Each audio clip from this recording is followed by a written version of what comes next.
오늘 교회의 정체성, 나의 위치라는 제목으로 함께 은혜 나누도록 하겠습니다. 교회가 세워진다는 것은 단순히 우리가 건물을 이렇게 보이는 것을 건축한다거나 혹은 그 안에서 움직이는 어떤 조직을 만드는 것으로 끝나지 않습니다.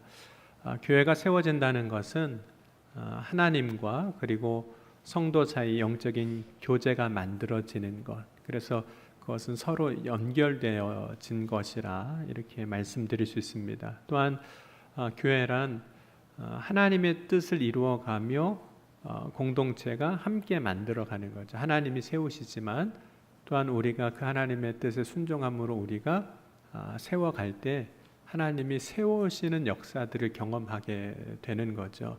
그것이 이제 세움이라는 주제로 말씀을 나눴습니다. 그리고 교회가 그렇게 교회로 서로 하나님과 영적으로 성도들과 연결되고 또 하나님의 뜻으로 세워져 나갈 때 교회가 비로소 하나님이 거하시는 처소로서 성전이 되는 겁니다.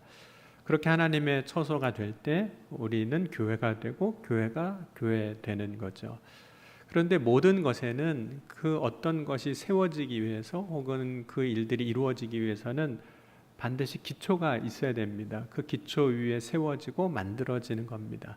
그렇다면 하나님이 거하시는 처소가 되는 교회가 세워지기 위해서 어떤 기초가 필요한 걸까요? 어떤 기초 위에서 교회는 세워지게 되는 걸까요? 예수님께서 이제 베드로가 믿음의 고백을 했을 때 그 고백을 들으시고 칭찬하시면서 이런 말씀하셨습니다. 내 교회가 내가 이 반석 위에 내 교회를 세우리라고 말씀하셨어요. 마태복음 16장 18절에 또 내가 내게 이르노니 너는 베드로라 내가 이 반석 위에 내 교회를 세우리니 음부의 권세가 이기지 못하리라고 말씀합니다. 이때 예수님께서 세우시는 교회의 기초, 어디 위에 교회를 세우겠다고 말씀하시는 그 기초를 반석이라고 말씀하셨거든요. 여기서 반석이라는 그 말은 페트라라는 단어입니다. 우리가 이제 이스라엘이나 이제 요르단 성지순례를 가게 되면 이제 페트라라는 지역을 방문하기도 하는데 돌 위에 세워진 거대한 도시를 이제 페트라라고 이야기합니다. 돌 위에 세워졌기 때문에 그 동네를 이제 페트라라고도 부르게 되는데 이 페트라라는 단어는 문자적으로 보면 거대한 돌 이런 의미가 있습니다. 그러니까 예수님이 말씀하실 때 반석 위에 교회를 세우리라고 하신 이 반석이 단지 지구상의 지표면에 돌출되어 있는 거대한 바위를 말하는 것은 아닙니다. 만약 반석 위에 세운다, 교회를 그 위에 세운다고 할 때 반석이 정말 문자적으로 거대한 돌이라고 한다면 반석 위에 세워진 교회란 돌 언덕 위에 세워진 교회 혹은 돌산 위에 세워진 교회라고 될 겁니다. 그러나 예수님이 말씀하신 반석은 단순하게 문자적인 의미에서의 그 돌을 의미하지는 않습니다. 그럼 베드로, 우리가 알고 있는 예수님의 제자 베드로는 사실 여러 가지 이름으로 불리고 있습니다. 그 첫 번째 이름이 시므온이라는 이름입니다. 이 이름이 이제 본래 베드로의 이름인데 이 시므온은 이름과 함께 우리가 알고 있는 베드로의 이름이 이제 게바입니다. 시므온은 이제 베드로의 본명이라고도 할 수 있는데 시몬이라고도 불리기도 해요. 시몬은 시므온이란 이름을 헬라식으로 부르면 시몬이 되는 겁니다. 그런데 예수님께서 베드로를 만나시고 베드로를 보시고 이후에 게바가 되리라고도 말씀을 하셨거든요. 그래서 나중에 게바라고도 불리게 되는데 이 게바라는 이 이름은 예수님 당시 2000년 시대에 그 유대 땅에 사용되고 있던 일반적인 언어가 아람어였는데 아람어로 게바는 반석이라는 그런 뜻을 갖고 있습니다. 우리가 이제 흔히 이제 베드로라고 우리가 통상적으로 부르게 되는데 이 베드로라는 이 이름은 게바라고 불리는 아람어의 헬라식 이름이 베드로인 거예요. 그러니까 페트라, 베드로 다 같은 의미인 거죠. 그래서 베드로라는 이름이 이제 반석이라는 의미를 계속해서 가지고 있는 거죠. 여러분 요한복음 1장 42절에 보면 데리고 예수께로 오니 예수께서 보시고 이르시되 내가 요한의 아들 시몬이니 장차 게바라 하리라 하시니 게바는 당시에 이제 아람어죠. 아람어를 번역하면 베드로라 이렇게 말씀하고 있습니다. 예수님이 말씀하신 이 반석 위에 내 교회를 세우겠다고 하셨을 때 이 반석은 사실 베드로를 말하는 거죠. 반석의 의미를 갖고 있던 이 베드로를 말하는 겁니다. 그런데 예수님께서 이 반석 위에 교회를 세우시겠다고 하신 것이 단순히 반석이라는 이름을 가진 베드로로 하여금 교회가 시작되게 하시겠다 그런 의미는 아니라는 거예요. 우리가 믿음으로 신앙적으로 본다면 베드로가 예수님 앞에 주는 그리스도시요 살아계신 하나님의 아들입니다. 이 고백을 한 다음에 예수님께서 이 반석 위에 내 교회를 세우시겠다고 하신 것은 베드로가 했던 그 믿음의 고백 위에 예수님께서 교회를 세우시겠다고 말씀하신 겁니다. 베드로가 이렇게 고백합니다. 마태복음 16장 16절에 시몬 베드로가 대답하여 이르되 주는 그리스도시요 살아계신 하나님의 아들이시니이다. 여러분 교회란 예수님을 그리스도로 예수님을 하나님의 아들로 고백하는 믿음의 고백 위에 세워진 공동체라는 뜻입니다. 곧 예수님을 어떻게 고백하느냐가 교회를 세우는 기초가 된다는 거죠. 그리고 이 고백은 어떤 경우에도 흔들리지 않는 믿음의 고백이 되어야 하고 세상이 변하여도 변하지 않는 그리스도인의 믿음의 고백이란 의미에서 반석이라는 겁니다. 여러분 오늘 우리가 교회라는 공동체 안에 있는 이유는 저와 여러분이 이 공동체 안에 있는 이유는 동일하게 모든 사람이 예수님을 그리스도시요 살아계신 하나님의 아들이라고 고백하고 있기 때문입니다. 그러므로 교회의 기초는 결국 우리의 믿음 위에 세워진 겁니다. 믿음입니다. 만약 이 믿음이 반석과 같다면 흔들리지 않는 교회, 반석 위에 교회를 세우는 것이고 만약 이 믿음이 흔들린다면 온전히 교회를 세워나갈 수 없게 되는 거죠. 그 말은 이렇게도 이야기할 수 있습니다. 내가 고백하는 믿음이 내가 예수님을 그리스도라고 고백하는 믿음이 내가 예수님을 살아계신 하나님이라고 고백하는 이 믿음이 내 믿음이지만 동시에 오늘 우리가 교회를 세우는 믿음이라는 거예요. 그러니까 내 믿음을 든든하게 세우는 것이 교회를 세우는 겁니다. 여러분 오늘 우리의 믿음이 어떤 상황에서도 흔들리지 않는 반석과 같은 믿음으로 세워질 수 있기를 주의 이름으로 간절히 축원합니다. 왜냐하면 교회는 그 믿음 위에서 세워지는 거기 때문입니다. 여러분 교회가 이제 세워지기 위해서 예수님께서 하신 일이 있는데 그것은 예수님이 친히 모퉁이 돌이 되어주신 겁니다. 에베소서 2장 20절 말씀을 같이 한번 읽어보겠습니다. 너희는 사도들과 선지자들의 터 위에 세우심을 입은 자라 그리스도 예수께서 친히 모퉁이 돌이 되셨느니라. 그래서 이 모퉁이 돌이 되셨다라고 하는 이 말씀을 공동 번역으로 보면 이렇게 번역을 하고 있습니다. 여러분이 건물이라면 그리스도께서는 그 건물의 가장 요긴한 모퉁이 돌이 되시며 사도들과 예언자들은 그 건물의 기초가 됩니다 라고 이야기하면서 현대인의 성경을 보면 머릿돌이라고 번역을 하고 있고 영어 성경은 코너스톤이라고 이렇게 번역을 하고 있습니다. 마태복음 21장 42절에 예수님께서 친히 이렇게 말씀하셨어요. 21장 42절도 한번 같이 읽겠습니다. 예수께서 이르시되 너희가 성경에 건축자들이 버린 돌이 모퉁이의 머릿돌이 되었나니 이것은 주로 말미암아 된 것이요 우리 눈에 기이하도다 함을 읽어본 일이 없느냐라고 말씀하시면서 예수님께서 교회를 세우시기 위해서 예수님이 친히 모퉁이 돌이 되시거든요. 그런데 예수님이 모퉁이 돌이 되셨다라는 그 말씀의 의미가 어떤 의미냐 하는 거예요. 먼저는 예수님이 모퉁이 돌이 되시는 것은 예수님이 우리를 구원하시기 위해 이 땅에 오신 메시아라는 사실, 그리스도라는 사실, 구원자라는 사실을 보여주는 사건입니다. 왜냐하면 성경에 오실 메시아는 모퉁이 돌이 된다라고 기록을 하고 있거든요. 시편 118편 22절에 보면 건축자가 버린 돌이 집 모퉁이의 머릿돌이 되었나니라고 말씀하고, 이사야 28장 16절에도 그러므로 주 여호와께서 이같이 이르시되 보라 내가 한 돌을 시온에 두어 기초를 삼았노니 곧 시험한 돌이요 귀하고 견고한 기초돌이라 그것을 믿는 이는 다급하게 되지 아니하리로다 라고 말씀하면서, 이 모퉁이돌이라는 것은 구원자, 메시아, 하나님이 보실 그리스도라는 의미라는 거죠. 그러니까 예수님이 모퉁이돌이 되심으로 그리스도로서 하나님의 뜻을 이루어 가신다는 사실을 말씀하는 것이기도 합니다. 그런데 이 모퉁이돌로 번역된 헬라어를 보면 건물의 구석 중에서도 가장 중요한 구석이라는 의미를 갖고 있는 겁니다. 그러니까 모퉁이돌은 건물을 지을 때 가장 먼저 놓는 기초석이 되는데 기준점을 잡아주는 코너석이라는 거예요. 그 돌이라는 거죠. 만약 이 모퉁이돌이 놓아지지 않으면 건물은 지어질 수가 없습니다. 왜냐하면 거기서부터 건물이 돌이 쌓여지고 벽이 만들어지고 벽이 연결되기 때문입니다.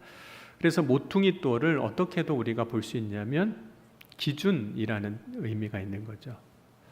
예수님이 모퉁이돌이 되신다는 것은 예수님이 교회의 기준이 되신다는 거예요. 여러분, 우리가 오늘 교회를 세울 때 그 기준은 누구에게 있는 걸까요? 예수님에게 있는 겁니다. 기준을 예수님께 둔다는 것은 우리가 신앙생활하면서 또 교회를 세우면서 여러 가지를 하면서 예수님이라면 어떻게 하셨을까라고 하는 것을 생각한다는 그런 의미입니다. 여러분, 우리가 교회에서 많은 일을 하게 될 때 또 우리가 마음속으로 가져야 할 기준이 예수 그리스도입니다. 예수님을 생각하며 우리가 무엇을 하려고 한다면 그것이 바로 예수님을 기준으로 뒀다는 의미입니다. 그래서 교회를 세울 때는 반드시 예수님을 생각해야만 해요. 예수님이라면 어떻게 하셨을까? 예수님이라면 어떻게 말씀하셨을까? 예수님이라면 어떻게 결정하셨을까? 여러분, 히브리서 3장 1절에도 이렇게 말씀을 합니다. 그러므로 함께 하늘의 부르심을 받은 거룩한 형제들아, 우리가 믿는 도리의 사도이시며 대제사장이신 예수를 깊이 생각하라 라고 말씀해요. 여러분은 어떠세요? 늘 예수님 생각하고 사시죠? 네, 오늘 교회 올 때만 생각하시고 그러신 게 아니라 정말 예수님을 늘 생각하시나요? 예수님이 어떻게 하실지 생각할 때, 예수님께 집중하고 예수님을 생각할 때 마땅히 우리가 해야 할 일들이 그 기준으로 정리가 되기 시작해요. 예수님으로 인해서 정렬된다고도 할 수 있습니다. 우리가 예수님을 깊이 생각할 때 어떤 일이나 상황의 순서도 정리되고 위치도 정리가 돼요. 곧 우리의 삶의 우선순위가 정해지게 되고 우리가 해야 할 일들이 주님 안에서 이렇게 행하게 되는 겁니다. 예수님이 모퉁이돌이 되셨다는 첫 번째 의미는 메시아 그리스도로 오셨다는 의미이고, 모퉁이돌이 되셨다는 의미는 우리의 모든 것의 기준이 되신다는 의미인데, 사실은 예수님이 모퉁이돌이 되신다는 것은 버려진다는 의미가 사실 있습니다. 버림받는다라는 의미가 있는 거죠. 모퉁이돌이 되었다는 것은 기준으로만 의미가 아니라는 겁니다. 그럼 모퉁이돌이 된다는 것은 사실 가장 먼저 놓여지는 돌을 의미하는데, 여러분, 건물을 세울 때 처음 놓여진다는 건 어떤 의미가 있는 걸까요? 어떤 것이 시작되려고 할 때 가장 먼저 놓여지는 것은 그 일에 있어서 가장 많은 수고와 헌신을 하게 된다는 의미도 있습니다. 그러니까 처음부터 하게 되니까 그런 거죠. 예수님이 모퉁이돌이 되어주시는 것은 교회가 세워지게 하기 위해서 가장 많은 헌신과 수고를 하셨다, 그런 의미가 있다는 거예요. 예수님이 교회가 되게 하기 위해서 하신 일들이 있습니다. 먼저는 제자들을 부르시고 그 제자들의 발을 씻겨주시는 섬김도 하셨어요. 그런데 예수님이 교회가 교회되게 하기 위해서 하신 일 가운데 하나는 십자가의 고난을 당하시고 죽으시는 일입니다. 그렇게 함으로 모든 사람의 죄를 대속하시는 거죠. 그래서 예수님의 섬김과 십자가의 죽음은 예수님을 믿고 따르는 사람들이 예수님을 그리스도로 믿는 믿음 위에 서게 만들었습니다. 그러니까 예수님이 교회의 모퉁이돌이 되신다는 것은 사실은 교회의 영광스러운 자리에 앉으시는 것이 아니라 가장 먼저 가장 힘들고 어려운 자리에 앉으셨다. 그 자리에 서셨다. 이런 의미가 있습니다. 그럼 모퉁이돌이 된다는 것은 이제 벽과 벽을 연결하는 역할을 하는 거거든요. 왜냐하면 코너에 있기 때문에 이쪽 벽과 이쪽 벽이 맞닿는 역할을 하는 거죠. 그것을 붙잡는 역할을 하는 겁니다. 만약 건물이 세워질 때 벽과 벽이 연결되지 않으면 그 건물은 건물이 될 수가 없는 거예요. 그냥 벽은 무너지고 마는 거죠. 그런데 여러분, 서로 다른 벽이 연결되게 하려면, 그래서 세워지게 하려면 그 코너에 있는 그 연결하는 부분은 가장 많은 힘을 받게 되는 거예요. 이쪽에서도 누르는 힘, 이쪽에서도 당기는 힘, 그걸 다 받는 거죠. 그 역할을 이제 모퉁이돌이 하게 되는 거죠. 그러니까 다른 벽이 서로 연결되어 세워지게 하는 일에 있어서 가장 많이 기여하는 역할을 하는 것이 모퉁이돌이라는 겁니다. 얼마나 힘들겠어요. 이쪽에서 당겨도 붙잡아야 되고, 저쪽에서 당기는 것도 붙잡아야 되고, 이쪽에서 누르는 것도 감내해야 되고, 저쪽에서 누르는 것도 감내해야 하는 것이 모퉁이돌이라는 겁니다. 모퉁이돌이 된다는 거, 두 개의 벽을 서로 연결하는 위치라는 거예요. 근데 예수님이 모퉁이돌이 되시는 것은 서로 다른 벽과 같은, 우리가 신앙 공동체 안에서 특별히 보면 이방인과 유대인들을 그리스도 안에서 연결하는 거예요. 서로 다른 배경과 환경에서 살아온 사람들, 또 서로 다른 벽과 같은 하나님과, 거룩하신 하나님과 죄인 되었던 우리를 연결하는 일을 하는 겁니다.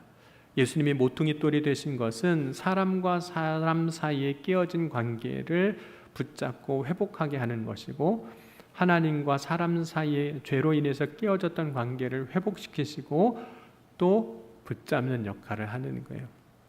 사람과 사람을 화목하게 하는 일이고, 동시에 하나님과 사람을 화목하게 하는 일이 모퉁이돌의 역할이라는 겁니다. 여러분, 이러한 모습은 본래 우리가 교회에 대해서 이야기할 때 예수님이 본래 차지하시는 위치와는 정반대되는 위치입니다. 우리가 교회에 대해서 이야기할 때 예수님의 위치를 어떻게 고백하고 있냐면 이렇게 고백을 하고 있습니다. 우리 에베소서 1장 22절 또 5장 23절 같이 한번 읽겠습니다. 또 만물을 그의 발 아래 복종하게 하시고 그를 만물 위에 교회의 머리로 삼으셨느니라. 5장 23절입니다. 이는 남편이 아내의 머리됨이 그리스도께서 교회의 머리됨과 같음이니 그가 바로 몸의 구주시니라. 골로새서 1장 18절도 함께 읽겠습니다. 그는 몸인 교회의 머리시라. 그가 근본이시요 죽은 자들 가운데서 먼저 나신 이시니 이는 친히 만물의 으뜸이 되려 하심이요. 본래 예수님은 교회의 어떤 분이시냐면 머리이신 거예요. 또 만물의 으뜸이신 분이십니다.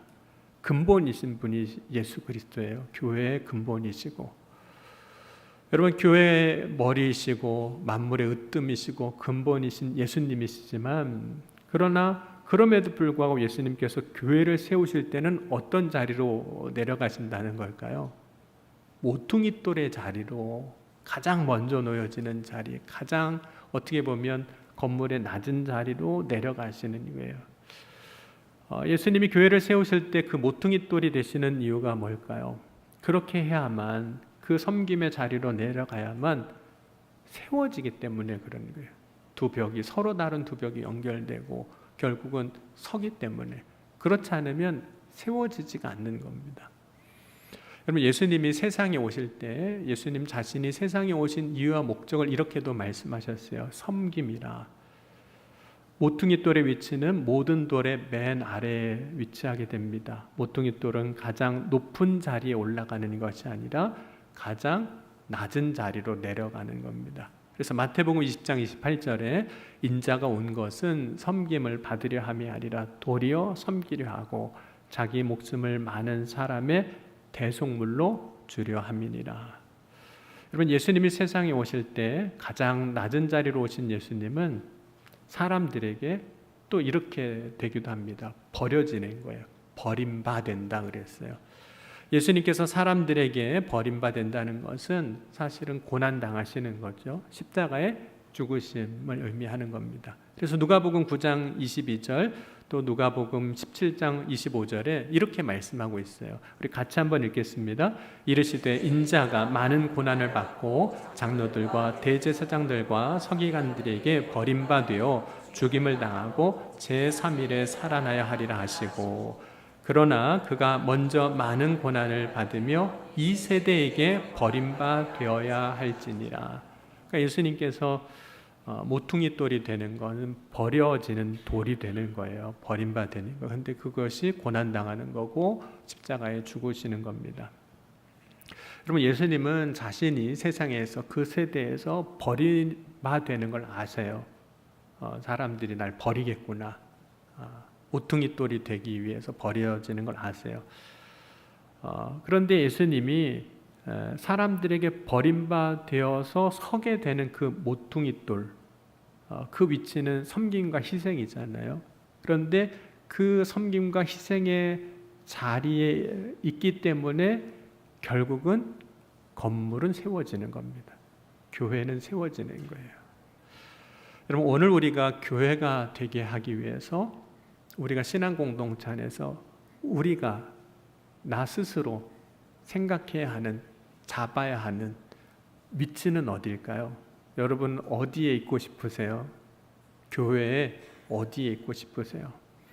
어떤 사람은 머리가 되고 싶어 합니다. 분명히 예수님이 교회의 머리이시지만 그럼에도 불구하고 모든 사람이 다 교회의 머리가 되려고 한다면, 아니 사람이 교회의 머리가 되려고 한다면 교회는 온전히 교회가 될 수가 없는 거죠. 머리가 된다는 것은 높은 자리에 올라가는 것이고 섬김을 받는 자리에 앉는 것이 되는 겁니다. 그런데 교회가 교회로 세워지게 하려면 예수님이 친히 버림받으신 것처럼, 그래서 모퉁이 돌이 되신 것과 같이 우리 자신도 교회의 그 모퉁이 자리로 가야만 하는 겁니다. 여기서 모퉁이 돌이 된다는 것은 예수님께서 사람들에게 버림받아 섬김의 자리, 십자가 자리로 내려간 것과 같은 섬김으로 가는 거죠. 섬김의 자리에는 사실 아무도 가지 않으려고 하는 자리일 수 있습니다. 그런데 그 자리에 정말 아무도 없으면 교회가 어떻게 사실 세워질 수 있겠습니까? 섬김의 자리를 지키는 사람들을 통해서 결국은 교회는 세워져 가는 겁니다. 그럼 목회를 하면서 그런 고민을 참 많이 합니다. 목사의 자리는 어딜까? 그런 고민을 해요. 처음에는 목회자의 자리가 높은 자리라고 생각을 했습니다. 왜냐하면 목회자는 교회 공동체, 특별히 공동체 안에서 리더십을 혹은 지도력을 발휘하는 자리이기 때문입니다. 어느 곳이든 지도력을 발휘하는, 리더십을 발휘하는 자리는 자연스럽게 높아지게 됩니다. 아무리 작은 공동체라 할지라도 지도력을 발휘하는 사람이 가장 높은 자리에 앉기 마련입니다. 그런데 예수님이 보여주시는 것은 단지 제자들을 모으고 이끌고 또 예수님을 따르는 무리를 이끌어가는 지도력에만 있었던 것은 아니었습니다. 예수님은 오히려 그들을 위하여 낮아지시고 십자가를 지셨습니다. 특별히 예수님은 수고하고 무거운 짐진 자들에게 내게로 오라고 하셨습니다. 내게로 와서 쉬라고 말씀하셨어요. 그 이유는 예수님이 그들의 짐을 대신 지실 것이기 때문이거든요. 그러니까 예수님이 사람들을 불러 모으고 오라고 한 이유는 예수님의 짐을 나눠주려고 그렇게 하신 게 아니라 오히려 그들의 짐을 예수님이 지시려고 오라고 하신 거거든요. 그러니까 예수님은 대신 짐을 지는 자리에 계신 거예요. 결국은 목회자의 자리가 어딜까? 섬김의 마찬가지입니다. 섬김의 자리예요. 다만 어떻게 섬길까 하는 것이 문제겠죠. 저도 밥은 할 수는 있습니다. 잘은 못하겠지만 능력이 없어서가 아니라, 그러나 그 자리가 나빠서가 아니라, 그러나 밥을 하지 않습니다. 왜냐하면 목회자로 섬겨야 하는 자리가 있기 때문인 거죠. 목회라는 영역에서 보면 성도들을 때로는 신방하고 때로는 기도하고 또 예배를 준비하고 또 말씀도 준비하고 교회 여러 가지 목회자로서 해야 할 일들을 하는 것, 열심을 내는 것, 그 일에 게을르지 아니하고 성실하게 하는 것, 그것이 이제 목회자로서는 섬김의 자리인 거죠. 여러분, 하나님이 부르신 가운데 나에게 있게 하는 자리로 여기고 그 일을 감당하는 섬김이 이제 목회자로서 필요한 겁니다. 교회에서 여러분의 위치는 어딜까요? 여러분이 신앙생활 하다 보면 여기가 내 자리인가? 이렇게 생각되는 자리가 있을 수 있거든요. 물론 그 자리가 좋아서 내 자리가 되는 것만은 아닙니다. 여러분, 예수님이 사람들에게 버림받으신다 그랬어요. 그런데 그 자리는 사실상 십자가의 고난의 자리인데 예수님도 그 자리에 대해서 좋다고 생각하진 않으셨어요. 성경을 보니까 고민하고 슬퍼하시고, 그래서 기도하실 때는 내 아버지 만일 할 만하시거든 그 십자가의 자리, 이 잔을 내게서 지나가게 하옵소서, 이렇게 기도하셨습니다. 그래서 마태복음 26장 37절과 39절 보면 이렇게 말씀하고 있습니다. 우리 같이 한번 읽어보겠습니다. 베드로와 세베대의 두 아들을 데리고 가실새 고민하고 슬퍼하사 조금 나아가 얼굴을 땅에 대시고 엎드려 기도하여 이르시되 내 아버지여 만일 할 만하시거든 이 잔을 내게서 지나가게 하옵소서. 그러나 나의 원대로 마시옵고 아버지의 원대로 하옵소서 하시고, 그러니까 예수님이 그 자리가 예수님이 서셔야 하는 자리인 걸 아신 거잖아요. 근데 그 자리에서 예수님은 고민하시고 슬퍼하셨다. 그 자리에 아셨지만 이 자리는 좀 지나갔으면, 내 자리가 아니었으면 하는 말씀도 기도 가운데 하신 거죠. 그런데 예수님은 그 자리가 예수님의 자리인 것을 아시고 그 자리를 서시는 거죠. 그럼 오늘 우리가 믿음 안에서 신앙생활 하는 가운데 여기가 내 자리구나 싶은 곳이 있습니다. 여러분, 그 자리에 서는 저와 여러분이 될 수 있기를 주의 이름으로 간절히 축원합니다. 왜냐하면 모든 사람이 자기의 자리에 설 때 결국은 교회가 세워집니다. 내 자리를 찾아 서는 것이 교회를 세우는 일이 되는 거예요.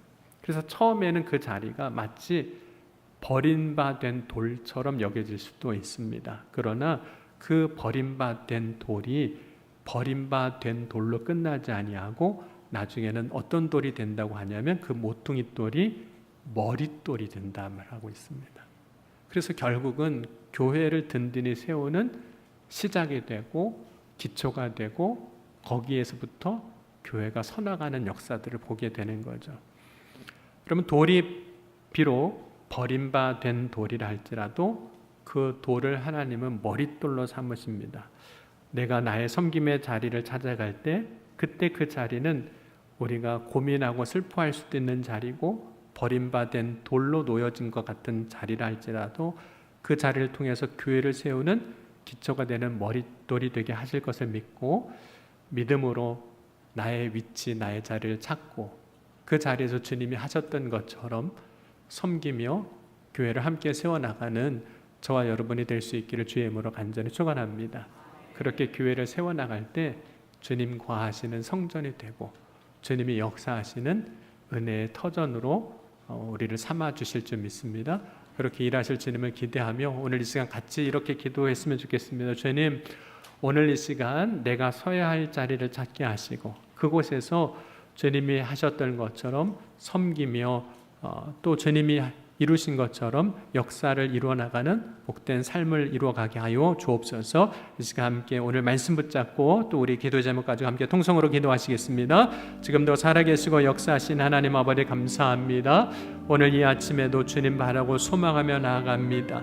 모퉁이 또 되신 예수님처럼 오늘 이 시간 우리의 자리를 찾게 하시고 그 섬김의 자리에서 주님의 몸된 교회를 함께 세워나가는 믿음의 자녀들이 다 되게 하여 주옵소서. 오늘도 주님 앞에 나아갑니다. 주님 앞에 믿음의 고백을 드리며 나아가오니 주여 응답하여 주옵소서. 오늘도 한 사람 한 사람 기억하시고 주의 성령으로 역사하시고 새 믿음을 주시고 믿음의 반석에 든든히 서게 하여 주셔서 함께 지어져 가고 함께 세워져 가는 청량리 교회가 되게 하여 주옵소서. 오늘도 주님께서 이루어 주실 것을 믿습니다. 주의 사랑 안에 거하게 하여 주옵소서. 주여 인도하여 주옵소서. 사랑과 은혜가 풍성하신 하나님, 오늘 이 시간 예수 그리스도 안에서 함께 지어져 가는 교회가 되길 원합니다. 예수님이 모퉁이 돌이 되어주시고 그 위에 교회가 서게 하신 것처럼 오늘 이 시간 우리의 삶의 자리 가운데 섬김의 자리에 섬이 함께 교회를 세워나가는 모퉁이 돌이 되게 하여 주옵소서. 그리고 주님 기뻐하시고 주님 거하시고 주님 역사하시는 교회로 서게 하여 주실 것을 믿사오며 사랑이 많으신 우리 주 예수 그리스도의 이름으로 감사하며 간절히 축복하며 기도하옵나이다. 아멘.